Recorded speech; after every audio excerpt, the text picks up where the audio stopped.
In 1964, Sugar Hill wasn't just a neighborhood in Harlem. It was a declaration.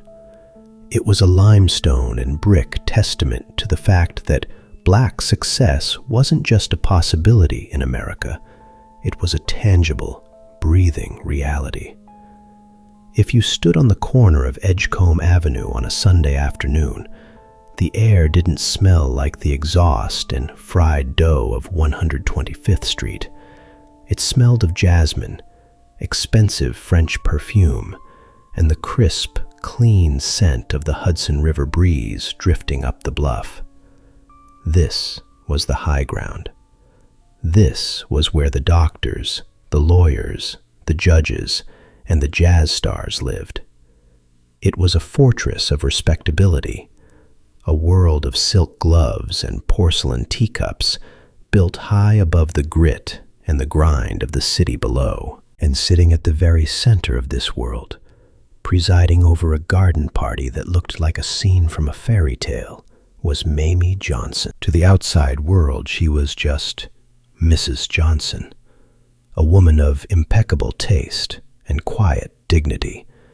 But to anyone who knew the real geography of power in New York City, Mamie was the queen of Harlem.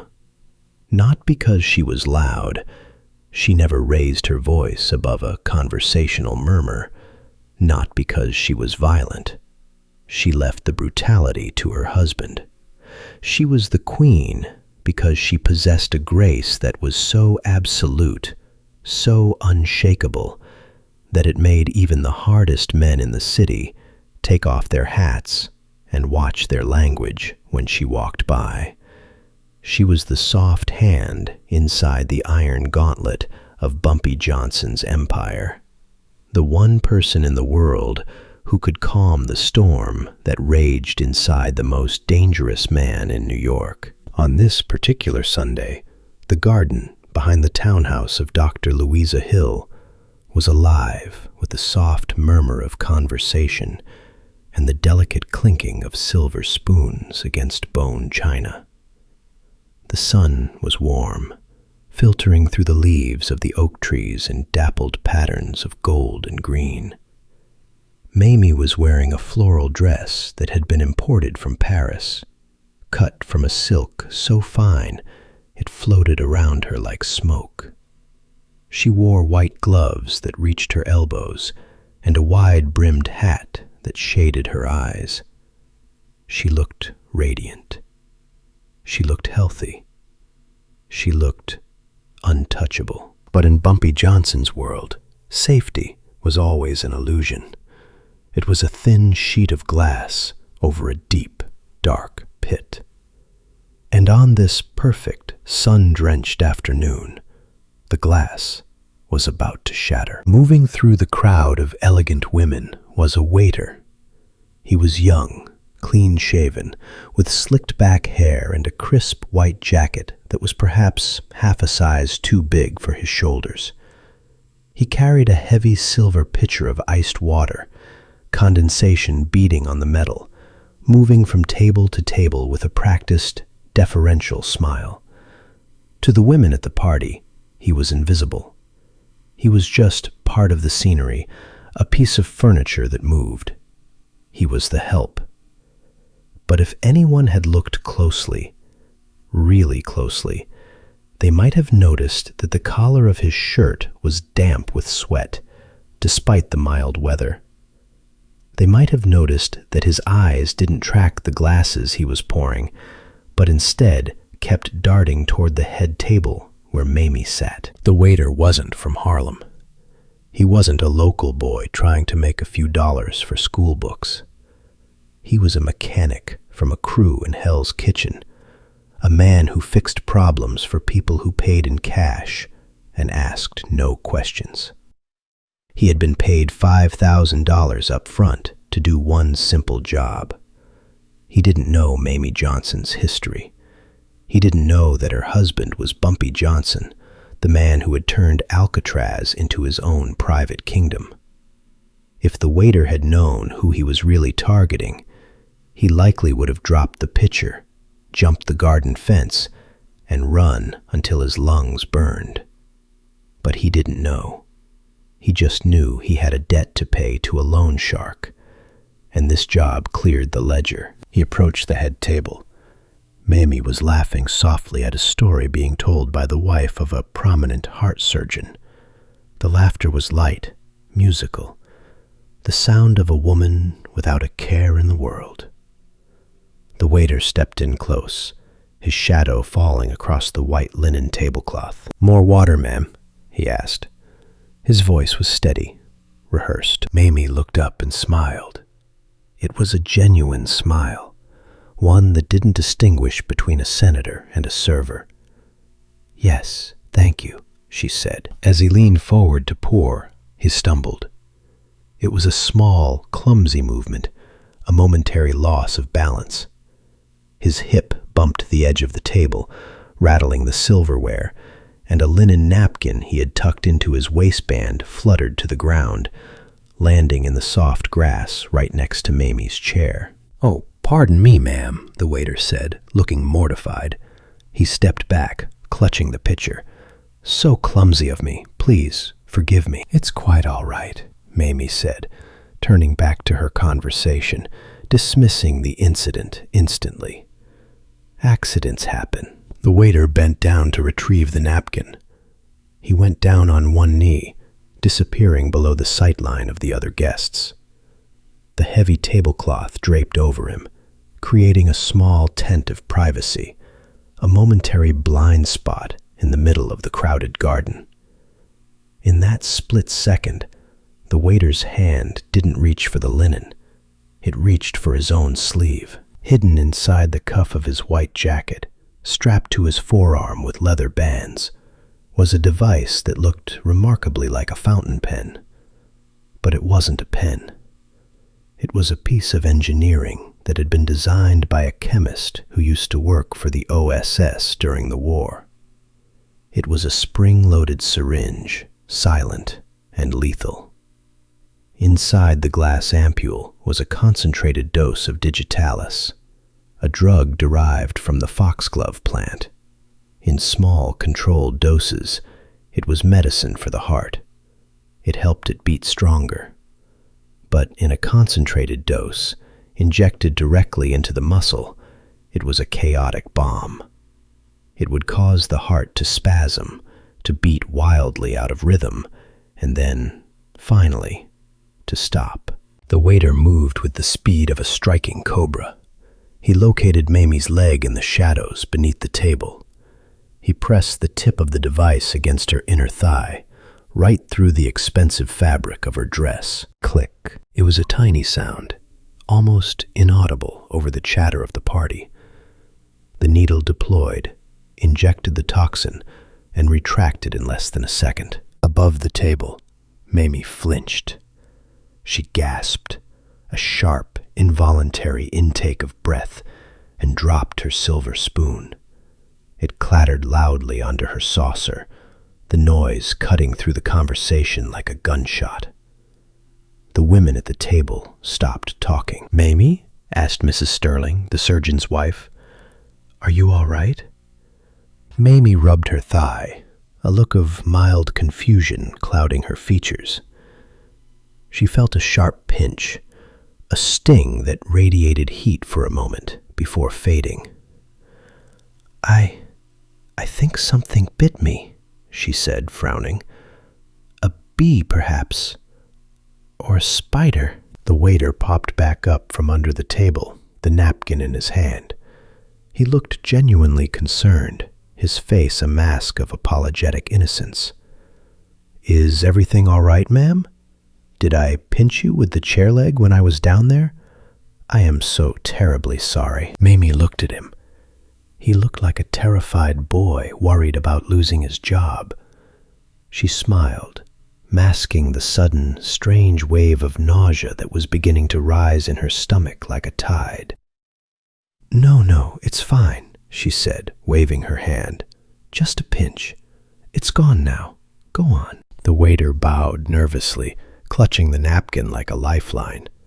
He backed away, disappearing into the crowd of pastel dresses and wide-brimmed hats. He walked straight through the garden, into the kitchen, out the back door, and into a waiting black sedan that idled in the alleyway. As the car sped away toward the Triborough Bridge, the waiter exhaled for the first time in 10 minutes. He had done it. The clock was ticking. Back at the table, Mamie tried to pick up her tea. Her hand was trembling. She stared at her fingers, watching them shake as if they belonged to someone else. That was strange. Mamie Johnson didn't tremble. She was the rock. She felt a sudden flush of heat rise up her neck, a prickly, suffocating warmth that made the collar of her dress feel like a noose. The garden, which had been so bright and vibrant a moment ago, seemed to dim. The colors of the flowers washed out, turning gray at the edges. The voices of the women around her began to sound hollow, distant, warped, like a record playing at the wrong speed. "Mame?" The voice was urgent now. A hand touched her shoulder. "You look very pale." I don't feel well," Mamie whispered. Her voice sounded strange in her own ears, thick and underwater. "I need fresh air." "You are outside, Mamie," Mrs. Sterling said, her voice rising in panic. Mamie tried to stand up. She wanted to go to the powder room. She wanted to splash cold water on her face and compose herself. A queen does not show weakness in public. But her legs wouldn't work. They felt like lead, heavy and useless. A sharp pain, like an iron spike being driven by a sledgehammer, slammed into the center of her chest. It radiated down her left arm, numbing her fingers. She grabbed the tablecloth for support. Crystal glasses overturned, spilling iced tea across the white linen like blood. A vase of roses crashed to the ground, shattering. Mamie Johnson collapsed. She didn't swoon gracefully like they did in the movies. She hit the grass with a heavy, sickening thud, her hat tumbling off her head. The garden party erupted into absolute chaos. Screams pierced the air. Chairs were knocked over as women scrambled to help. Mrs. Sterling, the surgeon's wife, was on her knees instantly, disregarding the grass stains on her dress. She ripped open the collar of Mamie's dress, pressing her fingers to Mamie's neck, feeling for a pulse. What she felt terrified her. The pulse was there, but it was erratic, fluttering like a trapped moth, then pounding hard, then stopping, then fluttering again. "Call an ambulance," she screamed, her voice cracking. "Someone call Harlem Hospital. Tell them it's her heart. It's her heart!" Mamie stared up at the canopy of oak leaves above her. The world was spinning. Her vision was tunneling, the edges turning a sickly yellow. She tried to speak, tried to say Bumpy, but her tongue was too heavy. The darkness rushed in from the sides, swallowing the light, swallowing the sound, until there was nothing left but the erratic thumping of her own treacherous heart. 20 blocks away, in the dim, smoky back room of the Blue Lounge, Bumpy Johnson was playing chess. The room was quiet, a sanctuary from the noise of the street. Bumpy sat in his leather chair, a cigar burning in the ashtray, a glass of scotch untouched by his hand. Opposite him sat Councilman Powell, a man who thought he ran Harlem because he had been elected. Bumpy knew better. Bumpy knew that power wasn't given by a ballot box. It was taken by force and held by will. Bumpy was winning. He moved his rook, sliding it across the board with a soft click, trapping the councilman's king in a corner. "Check," Bumpy said softly. His voice was a low rumble, relaxed and confident. "You're a devil, Johnson," the councilman muttered, staring at the board. "I thought I had you." "You thought you were playing the man across from you," Bumpy said, picking up his drink. You forgot to watch the board." Bumpy took a sip of the scotch. It was smooth, expensive, and tasted of victory. The business was quiet. The Italians were staying in their lane. The police were paid off. And Mamie was enjoying her afternoon with the society ladies. For a man who lived his life on a razor's edge, this was as close to peace as it got. Then the door to the back room burst open. It wasn't a polite knock. It was a violent intrusion. The heavy wood slammed against the wall. Bumpy's hand went instantly to the gun mounted under the table, his eyes snapping up, cold and lethal. It was Zip. Zip was Bumpy's shadow. He was a man who never ran, never raised his voice, and never showed emotion. He was a machine made of loyalty and violence. But today, Zip looked different. His chest was heaving, his face was tight, his eyes wide with something that looked perilously close to fear. He didn't acknowledge the councilman. He walked straight to the table. "Bumpy," Zip said. Bumpy froze. He knew that tone. He had heard that tone only a few times in his life, and every time it had heralded a tragedy. He slowly took his hand off the gun. "What?" Bumpy asked. The word hung in the air. "It's Mamie," Zip said. The name hit Bumpy harder than a bullet. She collapsed. At the tea party, they took her to Harlem Hospital. The ambulance driver, he says it's bad, Bumpy. He says she wasn't breathing right. Bumpy didn't say a word. He didn't ask questions. He didn't finish his drink. He stood up, and the motion was so abrupt, so violent, that he knocked the heavy chessboard to the floor. The pieces scattered, white and black kings rolling under the tables. Equality in the face of disaster. "Move," Bumpy said. He walked out of the club. He moved with a speed that defied his age. He stepped out onto the sidewalk, into the blinding afternoon sun. His car, a black Cadillac Fleetwood, was waiting at the curb.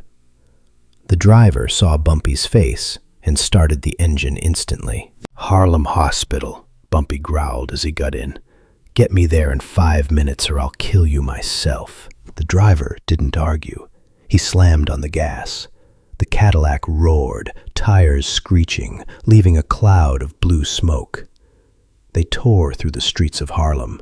They ran red lights. They drove on the wrong side of the road to pass a delivery truck.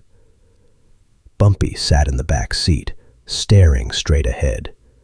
His face was a mask of stone, but his hands were gripping the leather armrest so hard the knuckles were white. "Not Mamie," he prayed.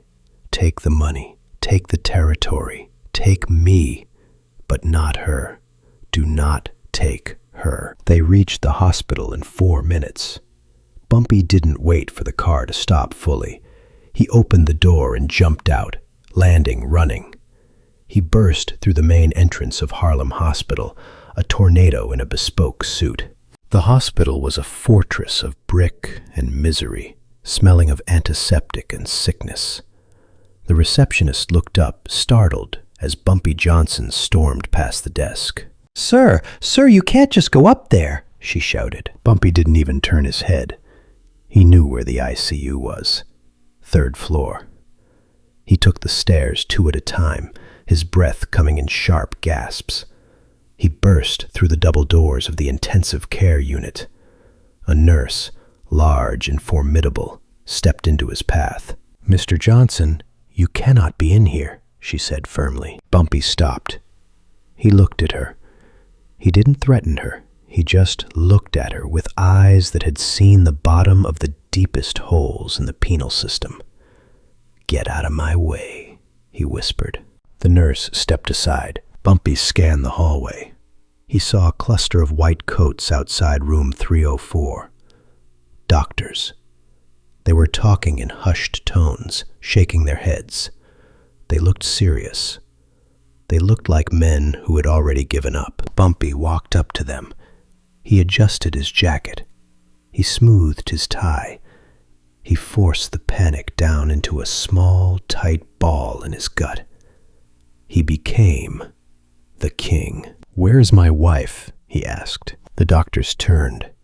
The one in the center was a tall man with silver hair and wire-rimmed glasses. Dr. Sterling, the chief of cardiology. He was a man of science, a man of prestige, and he wore his arrogance like a shield. He knew who Bumpy was. Everyone in Harlem knew. But in this building, Bumpy wasn't the king. Sterling was. "Mr. Johnson," Sterling said, his voice clipped and professional. "I'm sorry. We are doing everything we can." "What happened?" Bumpy asked. "She was fine this morning. She was perfect." "It appears to be a massive myocardial infarction," Dr. Sterling said, using the medical terminology to build a wall between himself and the gangster. "A heart attack, a catastrophic one. Her heart rate has plummeted. Her rhythm is chaotic. She is comatose." "A heart attack?" Bumpy repeated the words, trying to make them make sense. "She's 40-something. She eats vegetables. She walks every day. She doesn't have heart attacks. That's an old man's disease." "Mr. Johnson, cardiac events can be congenital," Sterling said, his tone shifting to one of patronizing pity. "Hidden defects, stress. It happens, even to the young. We have her on oxygen and stimulants, but you should prepare yourself. The damage to the heart muscle is extensive. Her brain has been deprived of oxygen. I do not believe she is going to wake up." Bumpy stared at him. The words bounced off him. Prepare yourself. Make your peace. These were phrases for other people, not for Bumpy Johnson. He wanted to grab the doctor by the throat and squeeze until he took the words back. He wanted to shake the life back into his wife. "I want to see her," Bumpy said. "She is unconscious," Sterling said, blocking the door. "She won't know you're there, and we need to monitor."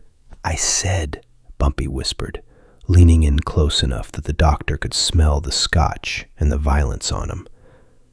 "I want to see her." Sterling hesitated. He looked at the other doctors. Then he stepped aside. "5 minutes," he said. Bumpy walked into the room. It was dark, lit only by the rhythmic, mechanical flashing of the monitors. The air was cold and smelled of ozone. Mamie lay in the bed, looking impossibly small. Her skin, usually so rich and vibrant, was gray. Tubes ran into her nose. An IV line was taped to the delicate skin of her arm.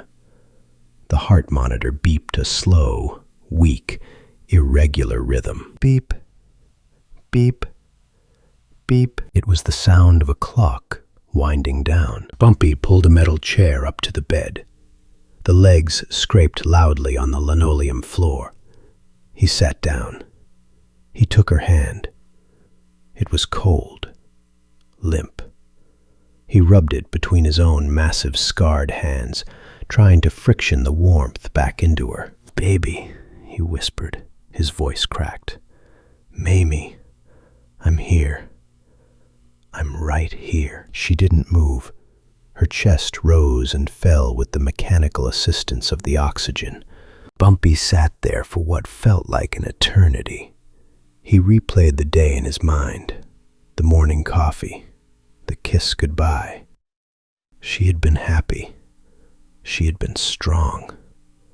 Heart attack. It didn't make sense. It didn't fit the pattern. Bumpy was a man who looked for patterns. In the numbers game, in the street war, patterns were survival. Deviations from the pattern meant danger. Mamie having a heart attack was a deviation. He looked at the monitor.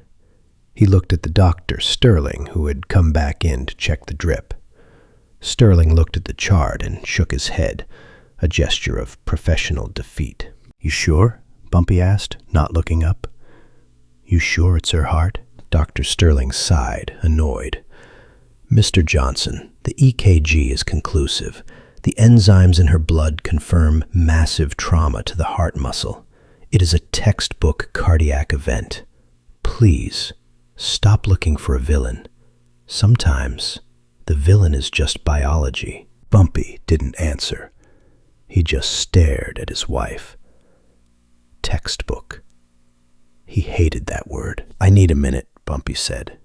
"Alone. Mr. Johnson, we really should get out." The doctor bristled, but he saw the look in Bumpy's eyes. It was a look that promised consequences. He signaled the nurse. They left the room, the door clicking shut behind them. Bumpy was alone with the silence and the beeping. He stood up. He looked down at Mamie. "If you can hear me," he whispered, "you fight. You hear me? You fight. I'll handle the rest." He began to inspect her. It wasn't a sentimental gesture. It was an investigation. Bumpy Johnson knew violence. He knew what trauma looked like. He knew that the body kept a score. If this was natural, fine. He would accept it. He would mourn. But if this was something else, he checked her arms. He turned them over gently. No bruises. No defensive marks. No grip marks from where someone might have grabbed her. He checked her neck. Smooth. No redness. No signs of strangulation. He checked her face. Her lips were blue from lack of oxygen, but there was no swelling, no scent of almonds or chemicals. He pulled the sheet down to check her torso. Maybe she fell. Maybe she hit something when she collapsed. Nothing. He moved to her legs. He lifted the hem of the floral dress. He looked at her right leg. Smooth. Perfect. He looked at her left leg, and then he saw it. It was tiny. So small that a doctor, convinced he was treating a heart attack, would never even look for it. It was halfway up her inner thigh, on the soft skin above the knee. A small red dot. It wasn't a scratch. It wasn't a bug bite. It was a puncture. Bumpy froze. The world stopped. The beeping of the monitor faded into the background. He leaned in closer. He reached over and turned the bedside lamp, angling the harsh light down onto her leg. Around the tiny red dot, the skin was slightly raised and pale, and encircling that, a faint, ghostly ring of purple was beginning to form. A bruise. He touched it gently with the tip of his finger. The muscle underneath felt hard, knotted. Bumpy knew what a needle mark looked like. He controlled the heroin trade in Harlem. He had seen thousands of track marks on thousands of junkies. He knew the difference between a scratch and an injection site. But this wasn't a junkie's mark. This was clean. This was precise. And it was in a place, the inner thigh, where no doctor would ever inject a patient in an emergency. And certainly not at the tea party. He looked at the mark. He looked at the heart attack victim. The pieces slammed together in his mind with the force of a collision. She was at a party. She was unguarded. She collapsed. The doctors said heart, but the leg said needle. Heart attacks don't leave puncture wounds. The rage that hit him was cold. It wasn't the hot, fiery anger of a street fight. It was the absolute zero of a judge passing a death sentence. This wasn't nature. This wasn't God calling an angel home. This was a hit. Someone had touched his wife. Someone had stuck a needle into the queen of Harlem. Bumpy stood up. He felt taller. He felt the weight of the gun on his hip, and for the first time that day, it felt comforting. He walked to the door. He threw it open. Dr. Sterling was standing at the nurse's station down the hall, writing on a clipboard, laughing at something a nurse had said. The sound of that laughter was like gasoline on Bumpy's fire. "Doctor!" Bumpy's voice boomed down the hallway. It wasn't a shout. It was a roar. It stopped every nurse, orderly, and patient in their tracks. The hospital went silent. Sterling looked up, startled. He adjusted his glasses. "Mr. Johnson, please, I must insist you keep your voice down. This is a place of healing." "Get in here," Bumpy commanded. He pointed a finger at the ground. "Now." Sterling sighed, an exaggerated gesture of patience being tested. He walked back toward the room. "What is it now? Has she changed?" "I told you, the coma is likely permanent." Bumpy grabbed the doctor by the lapels of his pristine white coat. He didn't just grab him, he launched him. He slammed the doctor against the wall of the hospital room. A metal tray of instruments clattered to the floor with a deafening crash. "You're crazy," Sterling gasped, his feet dangling inches off the floor. "Let me go. I'll call the police." "Call them," Bumpy growled, his face inches from the doctor's. "Call them all. But look." Bumpy dragged the doctor over to the bed. He pointed to the thigh. "What is that?" Sterling squinted, terrified, struggling to breathe. "What, that? It looks like, I don't know, an insect bite? A pimple?" "Mr. Johnson, her heart is failing. A skin irritation is hardly relevant." "It's a puncture," Bumpy hissed. "It's a needle mark. Someone stuck her." "Don't be ridiculous," Sterling scoffed, trying to regain his dignity despite the gangster's hand crushing his silk tie. She was at a tea party. Who would stick her? And with what? It's paranoia, Mr. Johnson. You are grieving, and you are imagining conspiracies. "I know what a needle looks like," Bumpy said, "and I know what poison looks like. Her heart didn't just stop. Someone stopped it." "There is no poison," Sterling shouted. "It is a myocardial infarction." Bumpy slammed him against the wall again. The doctor's glasses skittered across the floor. "You are going to run a toxicology screen," Bumpy said. His voice was terrifyingly calm now. "You are going to draw her blood, and you are going to look for digitalis. You are going to look for arsenic. You are going to look for cyanide. You are going to look for everything that isn't supposed to be there." "I can't just order tests on a hunch," Sterling cried. "The hospital administrator—" "I don't care about the administrator," Bumpy said. He reached into his jacket. He didn't pull a gun. He pulled a switchblade. He flicked it open. The steel glinted under the fluorescent lights. He began to clean his fingernails with the tip of the blade, looking at the doctor with dead eyes. "You have 30 seconds to draw that blood, doctor, or the only thing the police are going to find in this room is you." Sterling looked at the knife. He looked at Bumpy. He looked at the woman in the bed. And for the first time, the arrogance cracked. He looked at the mark on the thigh again. He saw the purple ring. He saw the swelling. And the medical part of his brain, the part that wasn't blinded by class and prejudice, whispered a terrifying possibility. Injection site. "Nurse!" Sterling shouted, his voice cracking into a squeak. "Nurse! Get a tox kit, stat, and get the crash cart!" Bumpy released him. Sterling slumped against the wall, gasping for air, rubbing his throat. He looked at Bumpy with pure fear. "If I'm right," Bumpy whispered, turning back to brush a strand of hair from Mamie's forehead. "If I find out who did this, you better pray for them, Doc, because I won't." Bumpy Johnson stood guard over his wife. He had found the mark. He had stopped the lie. Now he just had to wait for the results. And while he waited, the King of Harlem began to plan a war. The waiting room of Harlem Hospital was a purgatory of linoleum and fluorescent light. Bumpy Johnson sat in a plastic chair that was too small for him, staring at the clock on the wall.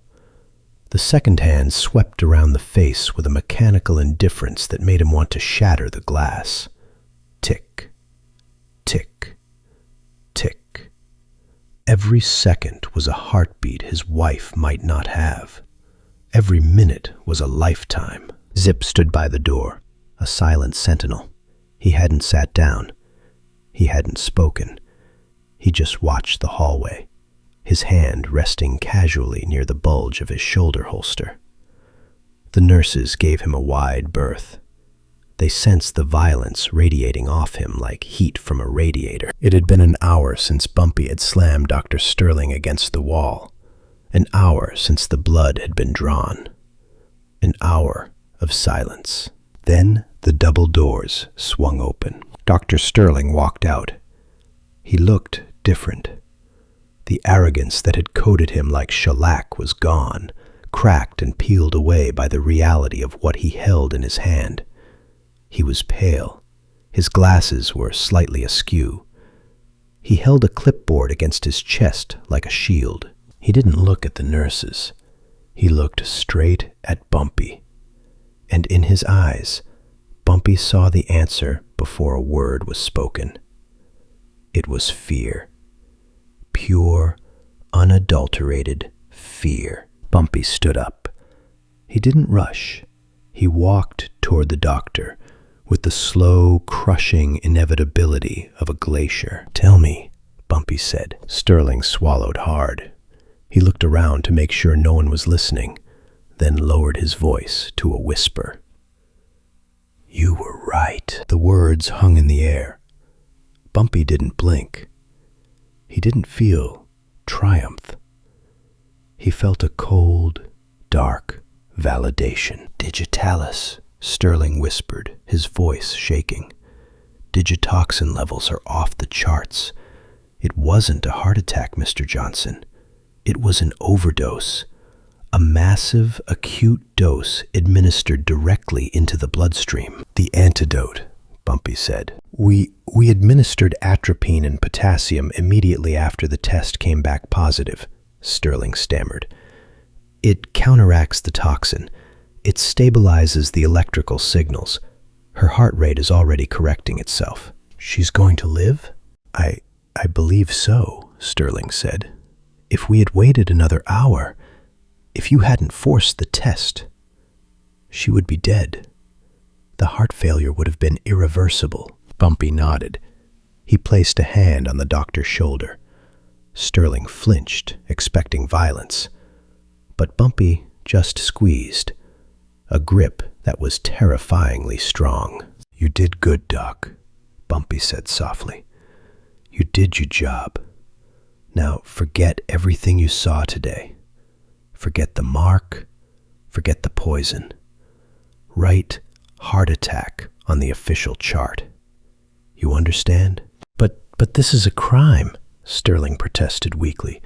"The police report—" "I am the police," Bumpy said. The statement was flat, factual. "And I am the judge. And tonight, I am the executioner. If you bring the cops into this, it gets messy. You don't want messy. You want to go home to your family." Sterling looked into Bumpy's eyes and saw the abyss. He nodded. "Heart attack," he whispered. "Good man," Bumpy said. He released the doctor. "Keep her safe. If her heart stops again, yours stops too." Bumpy turned to Zip.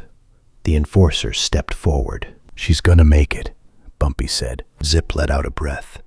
"Thank God." "Now," Bumpy said, his voice dropping to a growl that vibrated in his chest, "we find the man who held the needle." They walked out of the hospital into the cool night air. The city was alive with lights and noise, unaware that a war had just been declared. Bumpy lit a cigarette. His hands were steady now. The panic was gone. All that was left was the work. "The catering company," Bumpy said. "Goldie dug up the name while I was waiting. Prestige Catering." based out of Hell's Kitchen, owned by a guy named Sal. Sal the rat? Zip asked. The same, Bumpy said. Let's go pay Sal a visit. They drove to Hell's Kitchen in silence. The Cadillac moved through the city like a shark through dark water. They pulled up in front of a nondescript storefront with a sign that read, Prestige Catering and Events. The lights were off. The door was locked. Bumpy didn't knock. He looked at Zip. Zip nodded, stepped back, and kicked the door right below the lock. The wood splintered with a loud crack, and the door swung open. They walked in. The front room was filled with stacks of chairs and folded tables. In the back, a light was on. Bumpy walked toward it. Sal was sitting at a desk, counting cash. He was a small, greasy man who played both sides of the fence, working for the Italians and the Irish, whoever paid more. He looked up when he heard footsteps, reaching for a baseball bat leaning against his desk. He stopped when he saw Bumpy Johnson. "Bumpy," Sal said, his voice jumping an octave. What are you doing here?" "I'm closed." Bumpy walked around the desk. He picked up the baseball bat and tossed it aside. It clattered into the corner. He grabbed Sal by the collar of his cheap shirt and hauled him out of the chair, slamming him onto the desktop. Coins and bills scattered everywhere. "The tea party," Bumpy said. "Sugar Hill. Today." I don't know what you're talking about," Sal stammered. "We do a lot of parties." "My wife was at that party," Bumpy said, "and one of your waiters tried to kill her." Sal's eyes went wide. "Kill her? Bumpy, no way. My guys are professionals. They pour water. They serve crab cakes. We don't do hits." "One of them did," Bumpy said. He leaned in close. A kid. White jacket. Slick hair. Nervous. I had a call in," Sal cried. "My regular guy, Tommy, he called in sick this morning. Said he had the flu. I had to fill the spot. A guy came by looking for work. Said he had experience." "Name," Bumpy demanded. He said his name was Johnny. Johnny Hooks. From the west side." "Johnny Hooks," Bumpy repeated. "And let me guess, he didn't come back to return the uniform." "No," Sal said. "He vanished after the gig. Bumpy, I swear on my mother, I didn't know. If I knew it was your wife." "You took cash to hire a stranger," Bumpy said. "You were sloppy, Sal. And because you were sloppy, my wife is in a coma." Bumpy picked up a stapler from the desk. He looked at it, then looked at Sal's hand resting on the wood. Thwack! Sal screamed as Bumpy drove a staple into the webbing between his thumb and finger. "That's for being sloppy," Bumpy said calmly. "Now, where does Johnny Hooks live?" "I don't know," Sal shrieked, clutching his hand. "He was a walk-in." "Think harder," Bumpy said, raising the stapler again. Wait, Sal gasped. He left a number, in case we needed him again. On the application form. It's in the file." Zip rummaged through the filing cabinet. He pulled out a piece of paper. "Got it," Zip said. "Address in the Bronx. Boarding house on 163rd. Bumpy dropped the stapler. He smoothed Sal's collar. "If you tell anyone we were here," Bumpy whispered, "I'll come back. And I'll bring a nail gun next time." They left Sal sobbing on his desk and got back in the car. The Bronx. It was a hike, but the night was young. The boarding house was a run-down brownstone that smelled of cabbage and despair. The landlady, a woman with curlers in her hair and a cigarette dangling from her lip, didn't want to let them in. Zip showed her $100 bill. She opened the door. "Room 4B, she grunted. "Top floor. He's been quiet. Don't make a mess." They walked up the stairs. The wood creaked under Bumpy's weight. They reached the top floor. Room 4B. Light spilled from under the door. They could hear the faint sound of a radio playing jazz. Bumpy didn't kick this door. He tried the handle. Unlocked. Amateur. They stepped inside. The room was small. A bed, a dresser, a sink.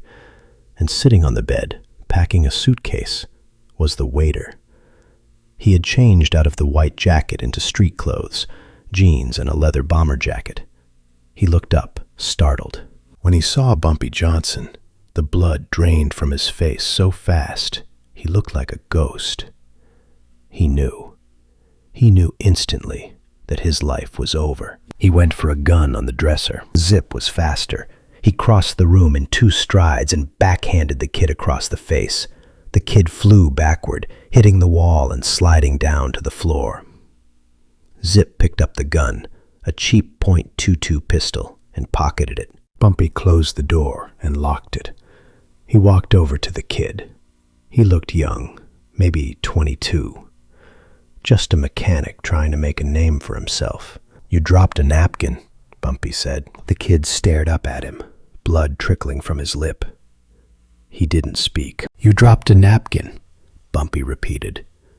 "You went under the table, and you stuck my wife with a needle." I don't know what you mean," the kid stammered. "I'm a waiter." Bumpy kicked him in the ribs.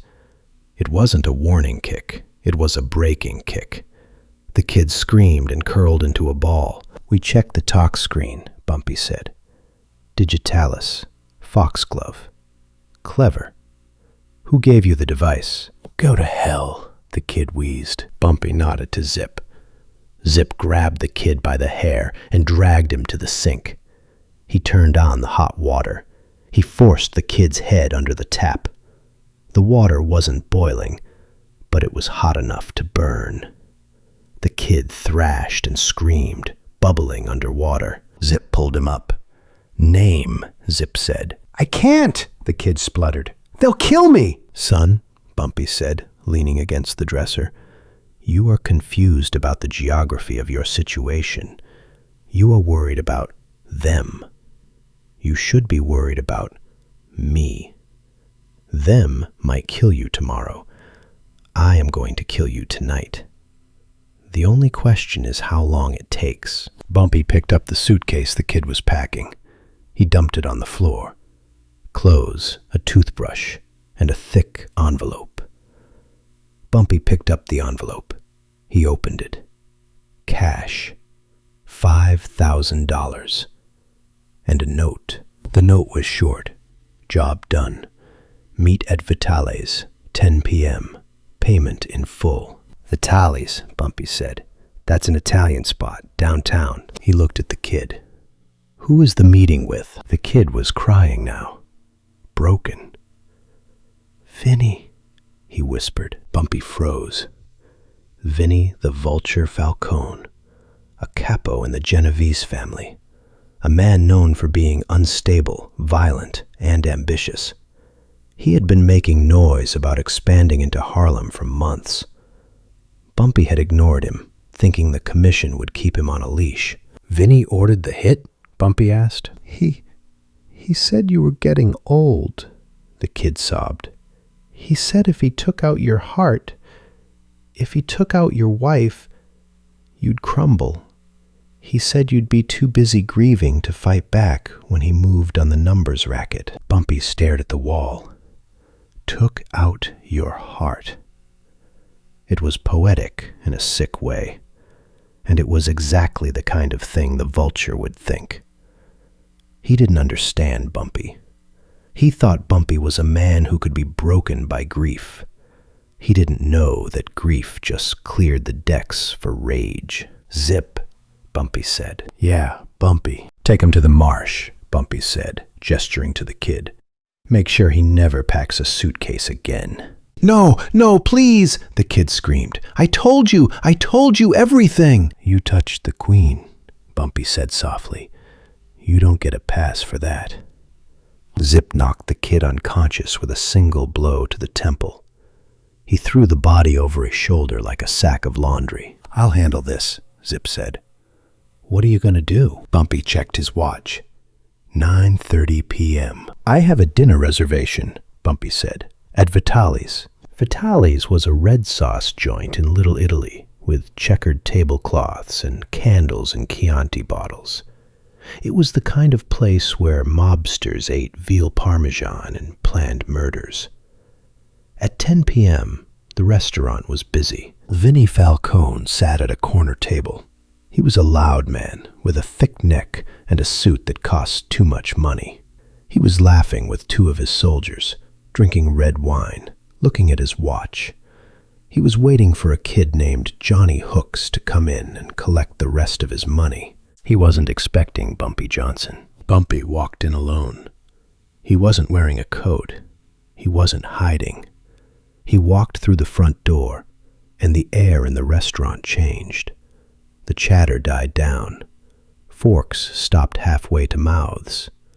Even the waiters froze. Bumpy Johnson in Little Italy was a shark in a swimming pool.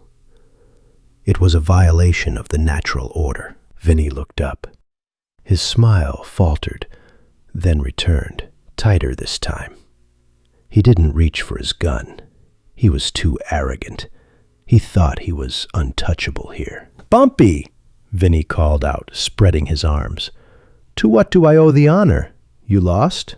Bumpy walked to the table. He stood over Vinnie. The two soldiers started to stand up, reaching into their jackets. Bumpy didn't look at them. "Sit down," he said. The command was so absolute that the soldiers hesitated. They looked at Vinnie.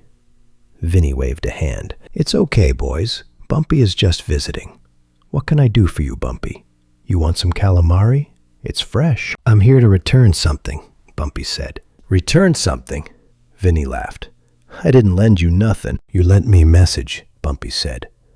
"About my wife." Vinnie's face went still. The laughter died. "I don't know what you're talking about." "You sent a boy," Bumpy said, "to a tea party. You told him to take out my heart." "You got the wrong guy, Bumpy," Vinnie said, his eyes hard. "I respect the code. Families are off limits." "The code is dead," Bumpy said. "You killed it when you touched her." Bumpy reached into his pocket. The soldiers flinched, drawing their guns halfway. But Bumpy didn't pull a gun. He pulled out a white linen napkin. He dropped it on the table. It fluttered down, landing right on top of Vinnie's plate of veal. "You dropped this," Bumpy said. Vinnie looked at the napkin. He looked confused. "A napkin? You came all the way down here to bring me a napkin?" "Look under it," Bumpy said. Vinnie frowned. He reached out to lift the napkin. As he did, Bumpy moved. It was the same move the waiter had used. The same distraction.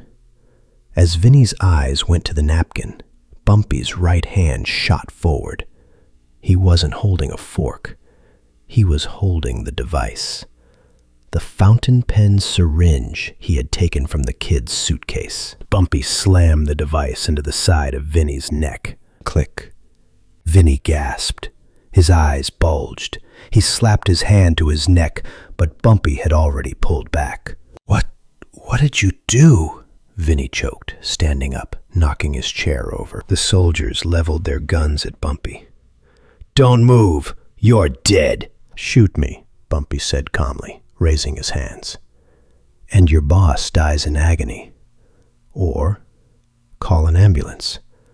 Maybe he makes it. Maybe he doesn't." Vinnie was clutching his throat. His face was turning red.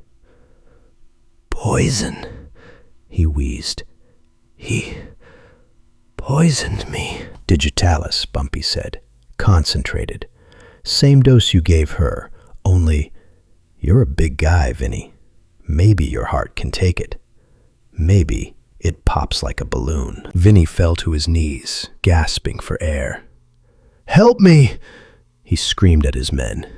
"Get a doctor!" The soldiers looked at Bumpy, then at their dying boss. Panic took over. They holstered their guns and grabbed Vinnie, dragging him toward the door. "Call the hospital!" one of them shouted. Bumpy stood alone at the table. The restaurant was silent. Every eye was on him. He picked up the napkin from the table. He folded it neatly. He placed it back on the table. He looked around the room. "Enjoy your dinner," Bumpy said. He turned and walked out. No one stopped him. No one followed him.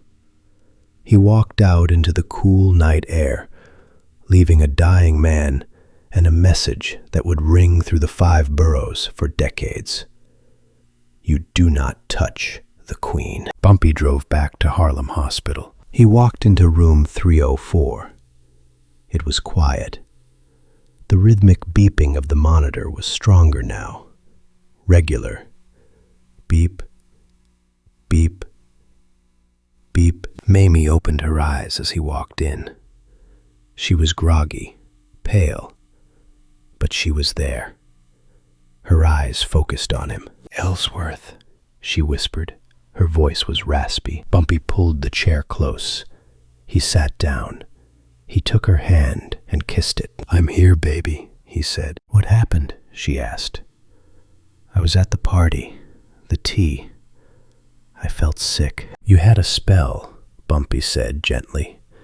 "The doctors said it was your heart, a little flutter. But you're strong. You fought it off." Mamie looked at him. She saw the exhaustion in his face. She saw the darkness in his eyes that hadn't quite faded. She knew her husband. She knew that look. That was the look of a man who had just buried a body. "Ellsworth," she said softly, "did you handle it?" Bumpy smiled. It was a tired smile, but it was real. He reached into his pocket and pulled out his switchblade. He popped the blade open and began to gently clean a speck of dirt from under his fingernail. "The doctor said you had a bad heart, baby," Bumpy said, looking at the blade. "They were worried it might stop again." He closed the knife with a sharp snap. "But don't worry," Bumpy said, leaning in to kiss her forehead. "I fixed a problem. The heart is fine now. It's gonna beat for a long, long time." Mamie closed her eyes. She squeezed his hand. She didn't ask any more questions. She didn't need to. She was the Queen of Harlem, and her king had cleared the board. She drifted back to sleep, safe in the knowledge that while she slept, the devil himself was standing guard at the door. Thanks for listening, folks. If you liked that video and want more, be sure to like the video and subscribe so you don't miss any Bumpy Johnson stories.